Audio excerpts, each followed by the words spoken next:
And welcome back, and it's the higher plus 5 a day, and we're looking at the 19th of February. Let's have a look at this first question.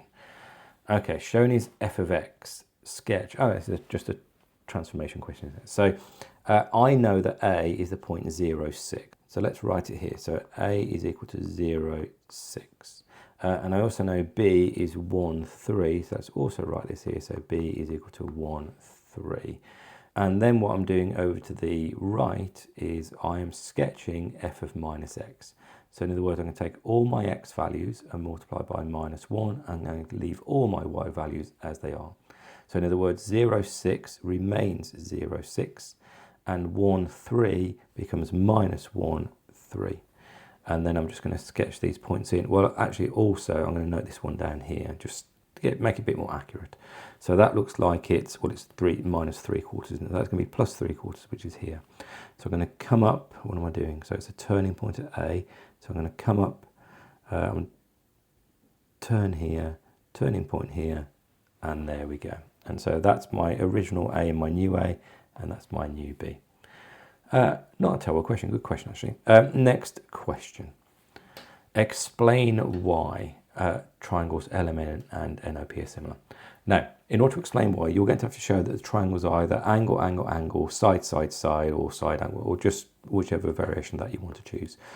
I think I'm going to choose the angles because I've got parallel lines, and so therefore that's going to make it easy for me to do. Now, if you've seen me do one of these videos before, I don't always get a room to write everything down, but we're going to give it our best. So I'm going to say that here, that triangle angle LNM, so angle LNM is equal to angle ONP because vertically opposite, and again write the word opposite in your exam, angles are equal, and again write in the words are equal.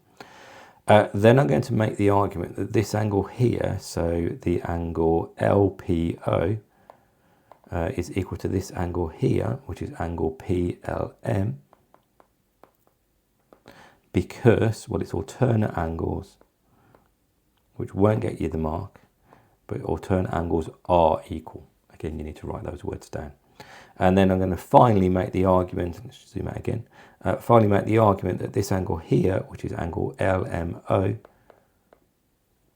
is equal to this angle here, which is MOP. Let's write the angle symbol in, MOP. And again, because alternate angles are equal. Again, you would write proper words in your exam, so please be careful. And then I would say, because I've shown that the three angles are equal by the AAA property, it must be the case that triangle LMN and triangle NOP are similar. Not congruent, but similar. Excellent, question done. Next question. There are 10 socks in a drawer, 5 are white, and we'll call that W. 3 are black and 2 are red. Heather takes 2 socks at random. So we had 3 socks the other day, didn't we? We've got 2 socks today. Work out the probability that Heather has picked 2 socks of the same colour. So I need to work out white and white, black and black, red and red.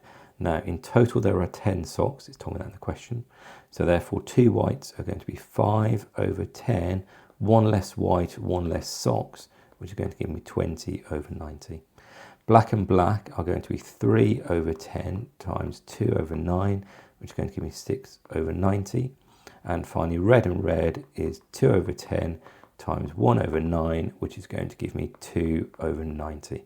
And if I add all of this up, I've got 20 plus 6 plus 2, which is going to give you 28 over 90, which simplifies down, but you don't have to simplify with probability, but 28 over 90 simplifies down to 14 over 45. Question done. Next question. Okay, 2 functions, and I need to do a composite function. F of g of x means, can you do f to g of x? And g of x is x squared plus 8. What does f do? F multiplies by 3 and takes away 1. So all I need to do is take x squared plus 8. I need to multiply it by 3 and I need to take away 1, which is going to give me 3x squared plus 24 minus 1, which is plus 23. And that last question was not terrible at all, was it? That's it, questions done. Nice, again, good mix of questions today. Bit of an angle question in the middle, nice graphing question. No one likes transformation, so always do practice those. And that's it for today. As ever, do like, subscribe, and any comments down below, and I will come back to you. Thanks all, bye.